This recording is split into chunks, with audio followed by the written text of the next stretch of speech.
Okay, so we're up to panel by panel.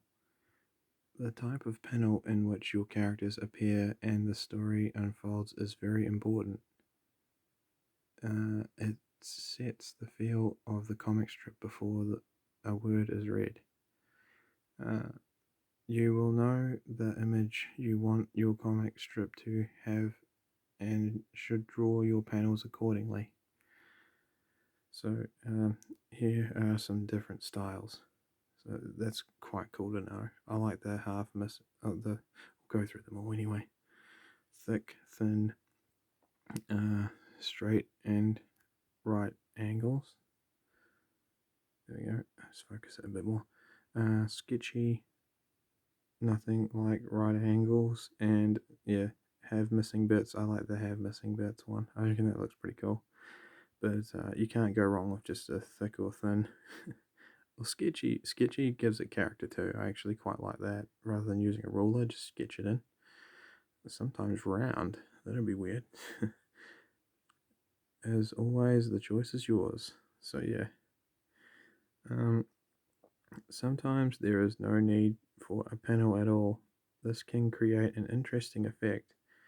You can see how I've done that in both the Sunday and daily on pages 40 and 41. Whatever style of panel you decide on, you should keep the entire strip in that style. Mixing up panels only creates a messy visual effect. However, different shapes and sizes in the same style can create an interesting effect. So that's something to keep in mind.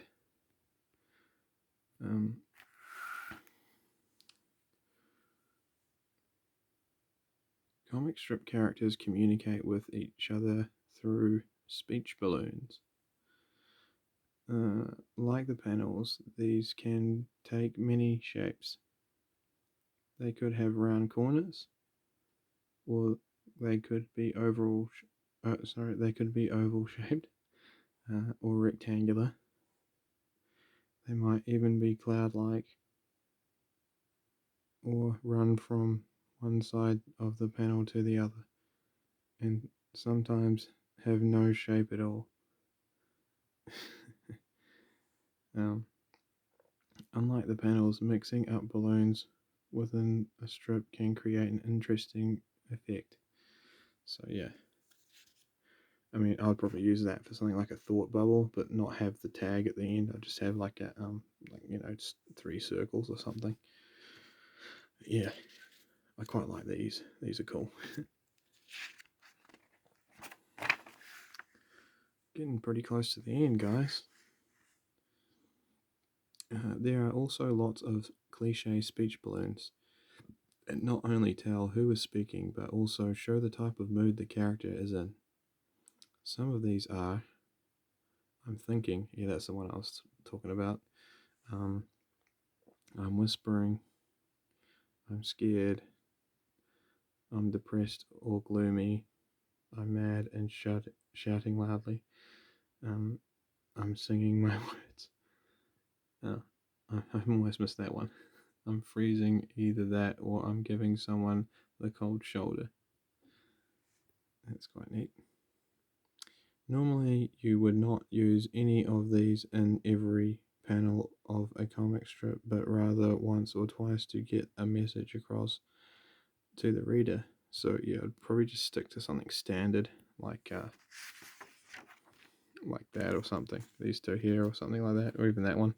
Oh, it's gone all blurry. Hang on, there we go. Yeah, those three at the top probably. Just keep it standard, and then if you need to use one of these, then use that.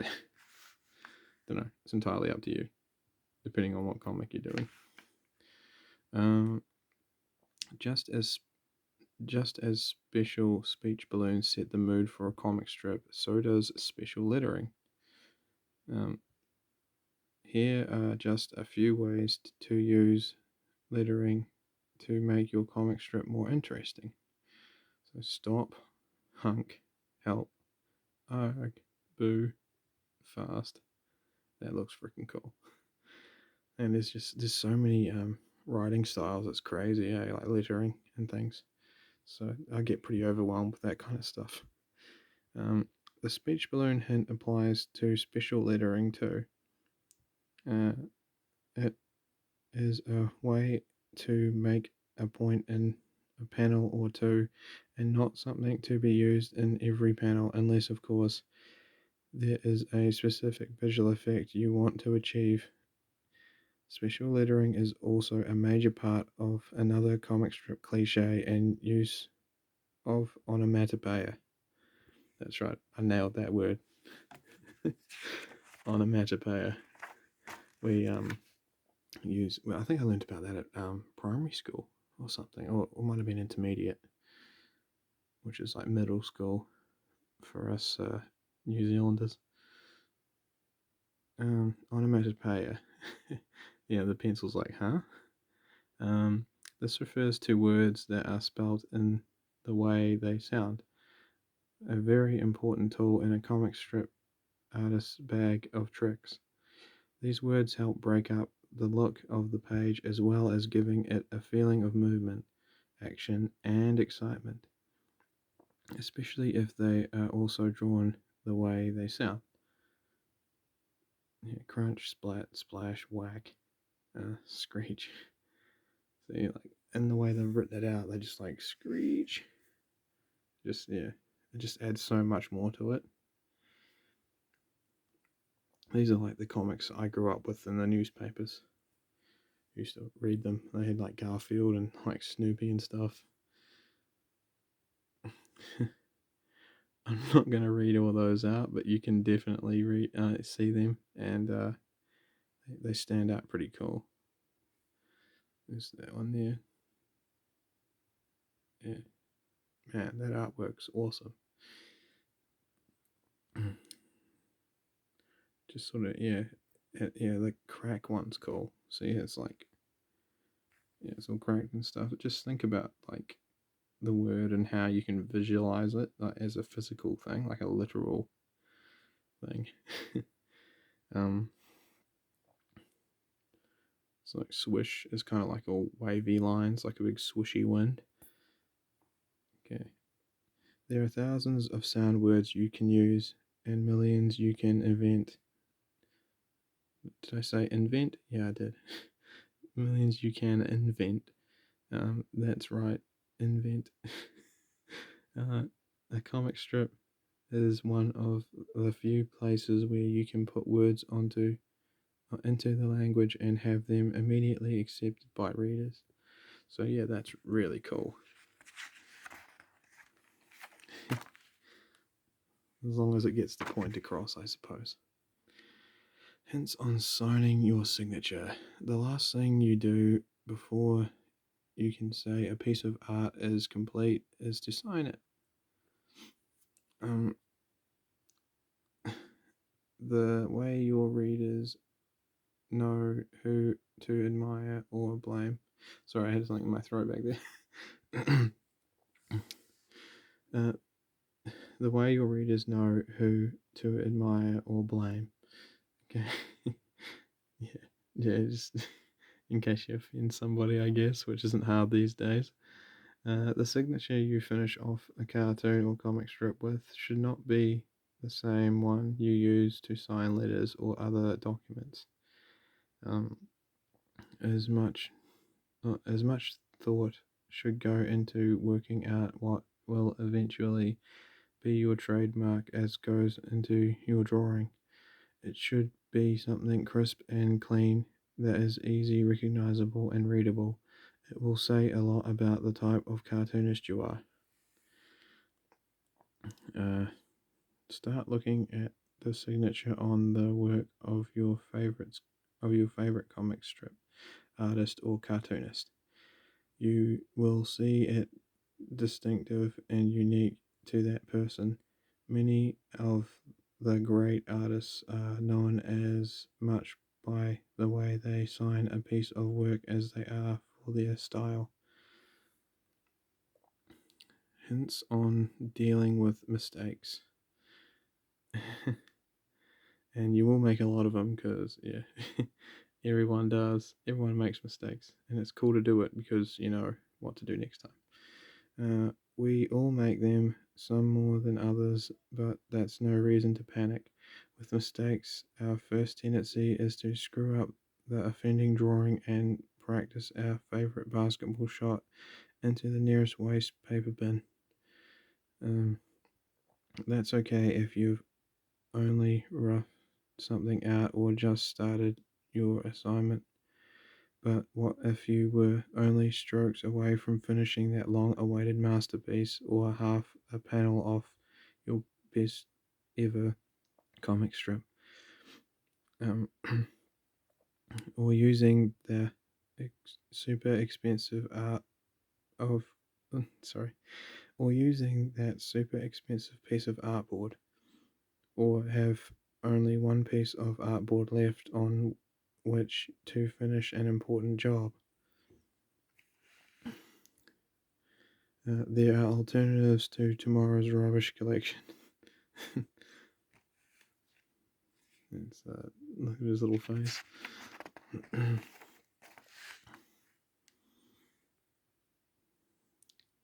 If you've only been drawing in pencil, the solution is easy. Use an eraser. Removing ink mistakes or ink accidents is a little more complicated. Imagine using a pen that decides to blob all over the place, or a top flies off an ink bottle that was supposed to be screwed on tightly. Number 1. Quickly and carefully sop it up with a tissue or blotting paper. Use the edges rather than plopping it flat down on the blob. That will only spread the ink all over your drawing. When the blob is almost sopped up, then you can use the flat surface. Number 2. Using a clean brush or clean water brush. Using a clean brush and clean water. Brush over the remains of the ink until it has disappeared as much as you think it will. Don't use great splashes of water. Small amounts applied often will make sure you know when to stop before the paper is saturated and ruined. Number 3. Paint over the area with process white paint. Again, it's like using that whiteout stuff, I think. Again, use a little at a time by building it up gradually in a series of thin coats rather than slapping a hunk down. It will be easier to draw over. Okay. How to get rid of an unwanted line or 3. As with blobs, you can paint them out, or if you have been using very thick paper or board, you can scrape away your mistake or little accidents with a scalpel or razor blade. Use only new sharp blades and take extreme care not to scrape a hole through your paper and not to cut off a finger or 2. Blood and bone are hard to remove from artwork.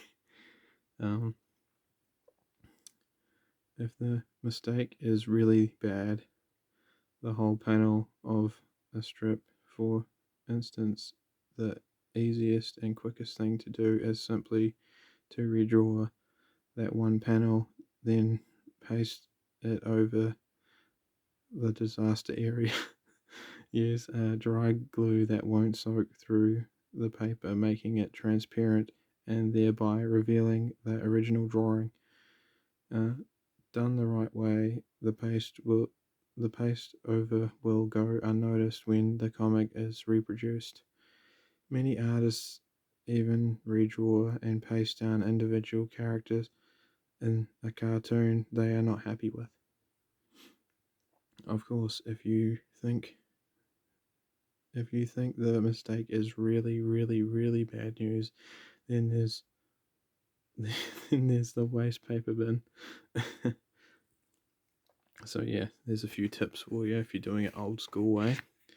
And it's kind of like don't give up until it's really too late. Okay.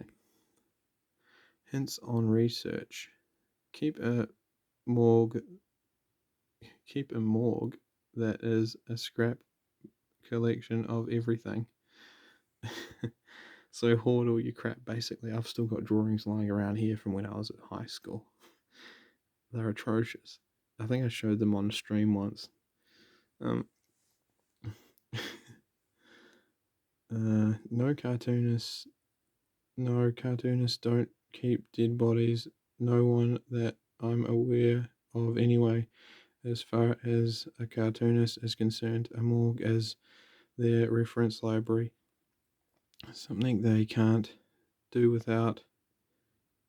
From today onwards, start a file of photographs, illustrations, cartoons, and newspapers and magazine clippings of just about everything: people, places, birds, cars, insects, fashion, flags, houses, rocks, bridges, trees, trampolines, ships, clouds, empty drink cans,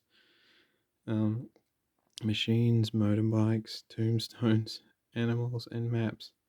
Yes, anything and everything. Some lucky people can draw almost anything from memory or imagination. The rest of us aren't so lucky. But once you've set up a complete morgue, your worries are over. So I guess anything you're really having trouble with, then refer to the morgue, I guess. That's quite a clever idea. Finally, I can only end with the same words I used at the start of this book. Practice, practice, practice. Good luck, James Kemsley. So yeah, what an awesome dude. That was a really good book. Here we go. He's got a resources section here. Resources. A selection of other books on cartooning you might find helpful. Oh, Rolf Harris. I actually have that one. I didn't want to show that because, yeah, we all know about Rolf Harris. He likes playing with kids a little too much. But yeah, and the rest, what have we got here? Sid Hoff, How to Draw Cartoons. That's another Scholastic one, is it? Yeah, you can, I'll just hover over it and you guys can, like, see which ones you want to get if you can find them. I'm guessing these will be quite old now. But, yeah. I hope you enjoyed this. And, yeah. There's the back of the book here. It's quite neat. Hints on drawing cartoons, caricatures, and comic strips, how to plot funny stories, cartoonist cliches, drawing humanimals, creating cartoon characters, tips on using speech balloons, all this and more in the cartoon book by James Kemsley, author/illustrator of Ginger Meg's comic strips and books. I've never actually read a Ginger Meg's comic. I might have to hunt that out online. Should be some on Google Images somewhere. Also available, the Littering book by Nolene Morris. Littering book companion by Nolene Morris. The drawing book by John Deacon. The calligraphy book by Peter Grillis. Grizzlis? Yeah. Grizzlis. I'm sorry, I can't say the name properly, but yeah, that might be something to look into if you're looking to learn how to sort of write and stuff. The calligraphy book would be pretty handy. So that is the cartoon book. I hope you guys enjoyed these series, or this series rather. And yeah, I'm gonna go to bed now. I'll catch you later.